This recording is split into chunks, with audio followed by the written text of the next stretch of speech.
Minha gente querida, boa noite, bem-vindos, muita paz, muita alegria.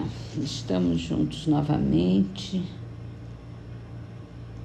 e começamos com a frase de Emmanuel, do livro Canteiro de Ideias, psicografado por Chico Xavier. O dinheiro total da terra não paga a fortuna de um sorriso, nem compra a beleza da consciência.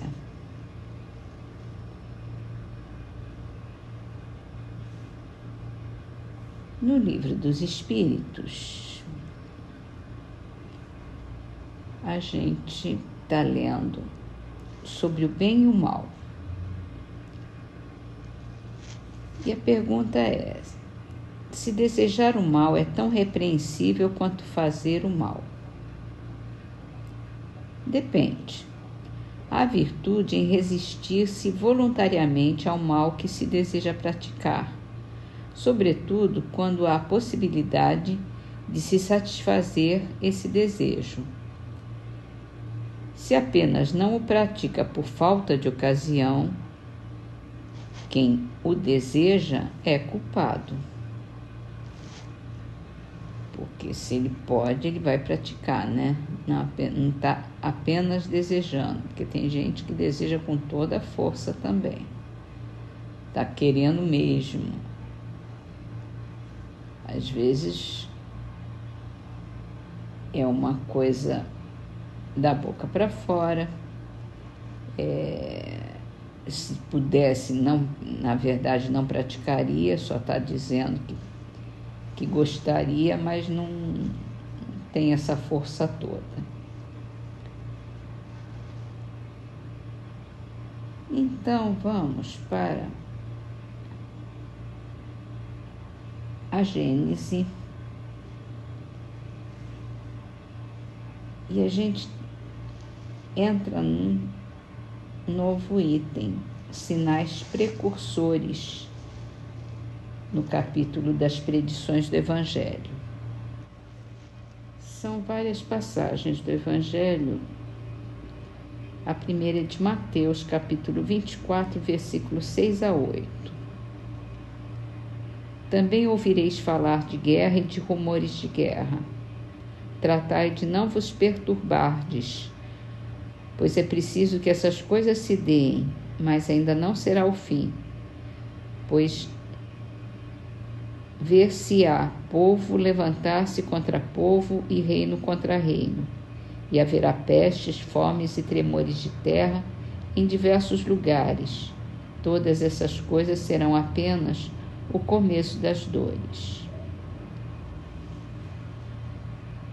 A segunda passagem é Marcos, capítulo 13, versículos 12 e 13. Então o irmão entregará o irmão para ser morto, os filhos se levantarão contra seus pais e suas mães e os farão morrer. Sereis odiados de toda a gente por causa de meu nome, mas aquele que perseverar até o fim será salvo. Vamos ler aos pouquinhos as passagens e entrar agora na explicação, que também vamos ler aos poucos.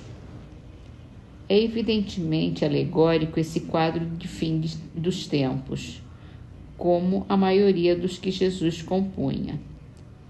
Pelo seu vigor, as imagens que ele encerra são de natureza a impressionar inteligências ainda rudes. Para tocar fortemente aquelas imaginações pouco sutis, eram necessárias pinturas vigorosas, de cores bem acentuadas. Ele se dirigia principalmente ao povo, aos homens menos esclarecidos, incapazes de compreender as abstrações metafísicas e de apanhar a delicadeza das formas. A fim de atingir o coração, fazia-lhe mister falar aos olhos com o auxílio de sinais materiais e aos ouvidos por meio da força da linguagem. Como consequência natural daquela disposição de espírito, a suprema potestade, segundo a crença de então, não era possível se manifestar a não ser por meio de fatos extraordinários, sobrenaturais. Quanto mais impossíveis fossem esses fatos, tanto mais facilmente era a probabilidade deles aceitarem.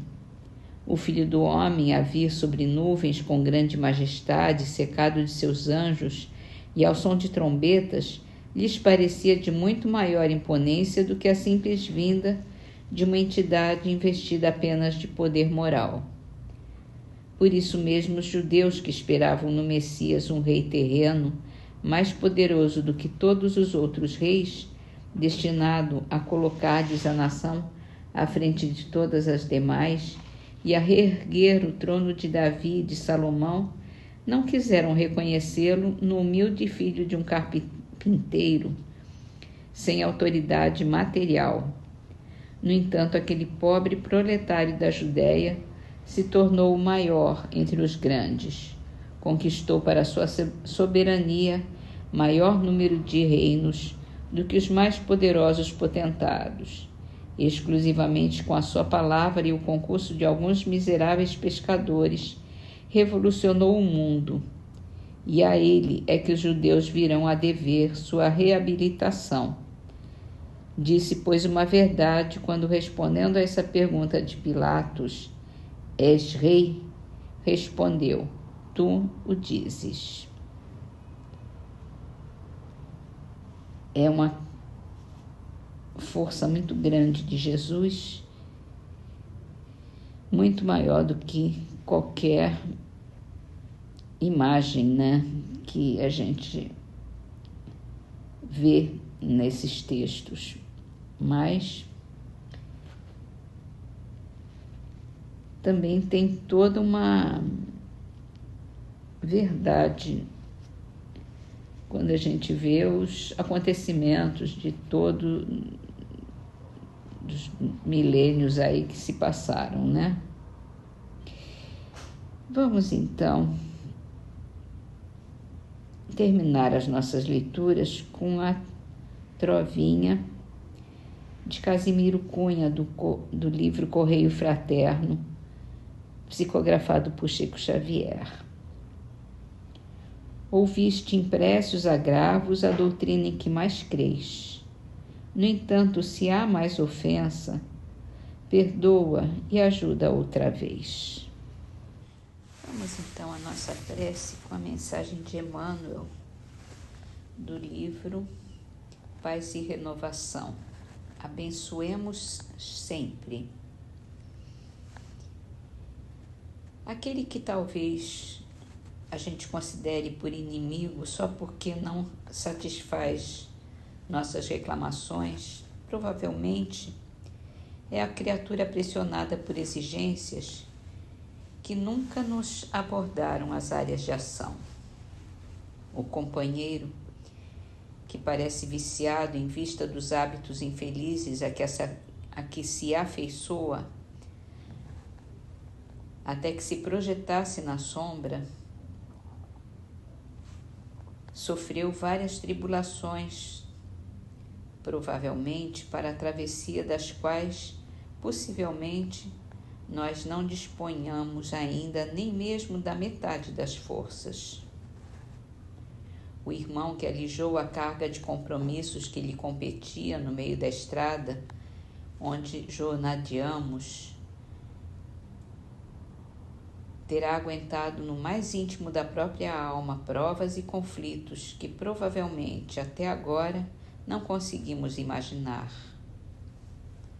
O amigo que se fez menos estimável à face do desespero a que se entregou, até que isso acontecesse, terá suportado empecilhos e sacrifícios que não podemos perceber até hoje em momento algum. A irmã que desistiu das obrigações a que se entrosava até o instante de semelhante deliberação, terá tolerado angústias das quais é possível jamais tenhamos sofrido a mais ligeira amostra no coração. Abstenhamo-nos de julgar. Nosso ponto de vista diante dos problemas dos outros, na maioria das vezes, pode ser apenas impertinência, descaridade, leviandade, constrição. Deixemos que o amor nos enriqueça e nos ilumine o espírito de justiça. Diante daqueles que nos pareçam caídos, silenciemos quando não possamos auxiliar.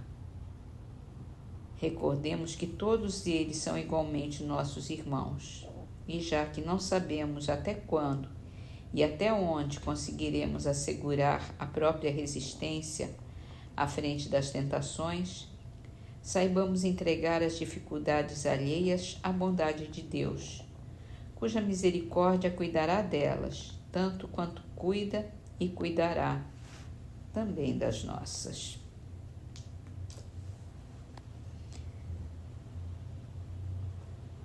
E assim, Senhor, compreendemos que é preciso compreender os outros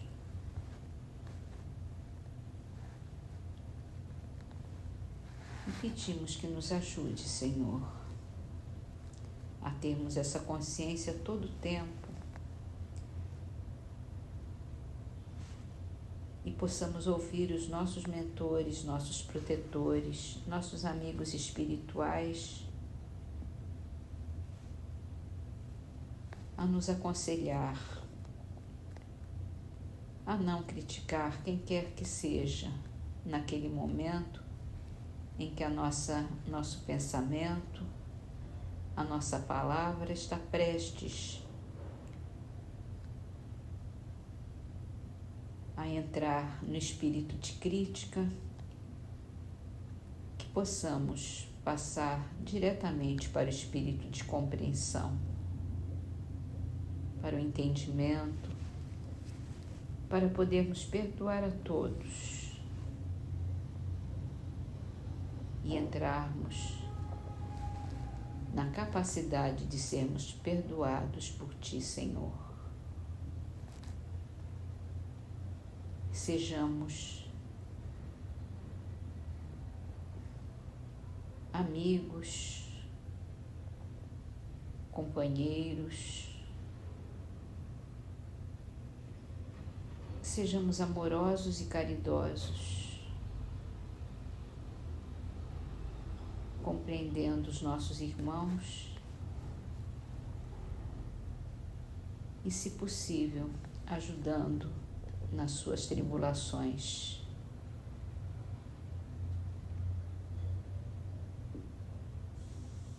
Te agradecemos, Senhor, por essa grande lição,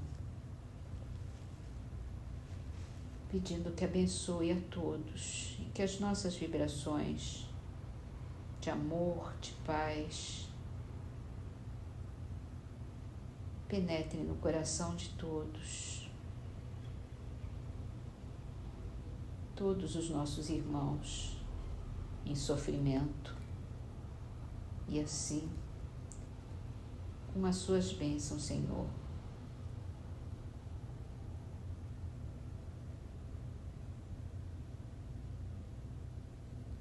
nós te agradecemos e pedimos que abençoe a todos esses irmãos. Que assim seja.